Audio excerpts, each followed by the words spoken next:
Soothing story time.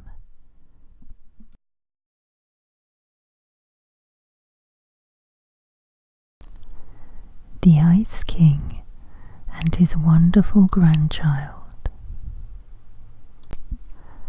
The creatures of nature love to tell stories. Zoom had heard a story from the trader. It was an old Dutch fairy tale, and decided to tell it to the others. In the far-off ages, all the lands of northern Europe were one, for the deep seas had not yet separated them. Then our forefathers thought that fairies were gods. They built temples in their honour and prayed to them. Then, in the place where is now the little town of Ulrum, in Friesland, was the home of the spirit in the ice, Ula. That is what Ulrum means, the home of the good fairy Ula. Ula was the patron of boys and girls. They liked him because he invented skates and sleds and sleighs. He had charge of things in winter and enjoyed the cold. He delighted also in hunting. Dressed in thick furs, he loved to roam over the hills and through the forests, seeking out the wolf, the bear, the deer, and the aurochs. His bow and arrow were terrible, for they were very big, and he was a sure shot. Being the patron of archery, hunters always sought his favour. The yew trees were sacred to Ula, because the best bows were made from its wood. No one would cut down a yew tree without angering Ula. Nobody knew who Ula's father was, and if he knew himself, he did not care to tell anyone. He would not bestow many blessings upon mankind. Yet thousands of people used to come to Ulrum every year to invoke his and ask him to send a heavy fall of snow to cover the ground. This meant good crops of food for the next year. The white snow lying thick upon the ground kept back the frost giants from biting the earth too hard. Because of deep winter snow, the ground was soft during the next summer, so the seeds sprouted more easily, and there was plenty to eat. When Ula travelled over the winter snow to go out on a hunting trip, he strapped snowshoes to his feet. Because these were shaped like a warrior's shield, Ula was often called the shield god. His protection was especially invoked by men who fought duels with sword or spear, which were very common in early days, or by soldiers or hunters who wished to be very brave or had engaged in perilous ventures. Now when Ula wanted a wife to marry him, he courted Skadi, because she was a huntress and liked the things which he liked, so they never had a quarrel. She was very strong, fond of sports, and of chasing the wild animals. She wore a short skirt which allowed freedom of motion to her limbs. Then she ranged over the hills and valleys with wonderful swiftness. So rapid were her movements that many people likened her to the cold mountain stream that leaps down from the high peaks and over the rocks foaming and dashing to the lowlands. They gave the same name to both this fairy woman and the water because they were so much alike. Indeed, Skadi was lovely to look at. It was no wonder that many of the gods, fairies and men fell in love with her. It is even said that she had several husbands before marrying Ula. When you look at her pictures, you will see that she was very pretty, as bright winter itself, when Jack Frost clothes the trees with white and makes the cheeks of the children so rosy. She wore armor of shining steel, a silver helmet, short white skirts, and white fur leggings. Her snowshoes were of the hue of winter. Besides a glittering spear, she had a bow and sharp arrows. These were held in a silver quiver slung over her shoulders. Altogether, she looked like winter alive. She loved to live in the mountains and hear the thunders of cataracts, the crash of avalanches, the moaning of the winds in the pine forests. Even the howling of wolves was music in her ears. She was afraid of nothing. Now, from such a father and mother, one would expect wonderful children, yet very much like their parents.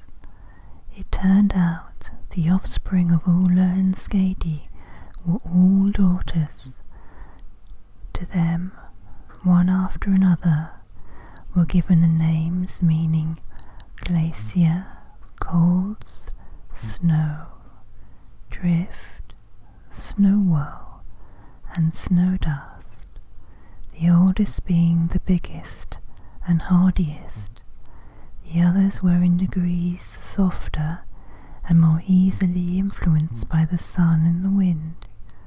They all looked alike, so that some people called them the 6 White Sisters. They were all so great and powerful that many considered them giantesses. It was not possible for men to tame them, for they did very much as they pleased. No one could stop their doings or drive them away, except Woden, who was the god of the sun. Yet in winter, even he left off ruling the world and went away. During that time, that is, during 7 months, Ula took Woden's throne and governed the affairs of the world. When summer came, Ula went with his wife up to the North Pole, where they lived in a house on top of the Alps. There they could hunt and roam on the snowshoes. To these cold places, which the whole family enjoyed, their daughters went also, and were all very happy so far above the earth. Things went on pleasantly in Ula's family so long as his daughters were young, for then the girls found enough to delight in all their daily play. But when grown up, and their heads began to be filled with notions about the young giants who paid visits to them, then the family troubles began. There was one young giant fairy named Vuya, who came often to see all 6 of Ula's daughters, from the youngest to the oldest.